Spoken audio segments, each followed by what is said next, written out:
जेव्हापासून आम्ही dental treatment घेतली ना शंभूसाठी, तेव्हापासून आम्ही असं ट्राय करतो आहे की त्याला फीडिंग नाही द्यायचं. जसं की डॉक्टरांनी सांगितलं आम्हाला की त्याला फीडिंग नाही द्यायचं आहे. मग आम्ही सॅटर्डेपासनं त्याचं डेचं फीडिंग टोटल बंद केलं. नंतर रात्री पण झोपताना त्याला फीडिंग नाही देत. फक्त रात्री जेव्हा तो उठतो 1 वेळा, 2 वेळा, 3 वेळा, तेव्हा तेव्हा त्याला द्यावं लागेल. असं कंप्लीटली बंद करून चालणार नाही. दिवस समजा कसाबसा निघतो आहे आणि रात्री जेव्हा त्याला झोपवायची वेळ येते, आता त्याला अशी झोपायची सवय नाहीच आहे. त्याला फीडिंग करूनच झोपायची सवय आहे. तर मग रात्री मी एका रूममध्ये बसते आणि कार्तिक त्याला एका रूममध्ये घेऊन तिथे झोपवतो. पण या सगळ्यांमध्ये आमच्या दोघांची हालत खूप खराब होते. तो रडतोय, मी रडते. मला त्याला रडताना बघावं वाटत नाही बिलकुल पण. पण ऑप्शन नाही दुसरा. हे सगळं वाटतं तेवढं सोपं नाही आहे. खूप कठीण आहे.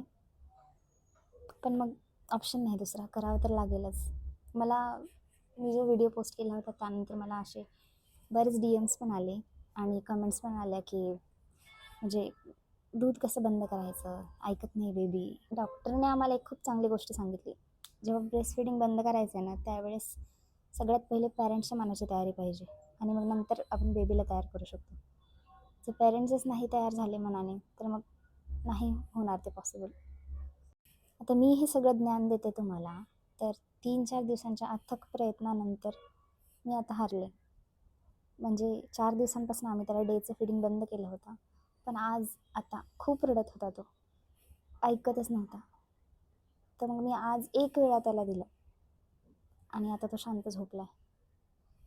तर आता पण मलाच असं वाटतं की मी काय केलं? आता असं होऊ नये की परत आम्हाला 0पासून स्टार्ट करावं लागणार.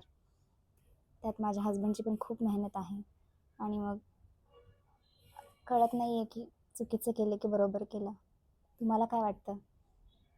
तुमची जर्नी कशी आहे? कमेंटमध्ये नक्की सांगा.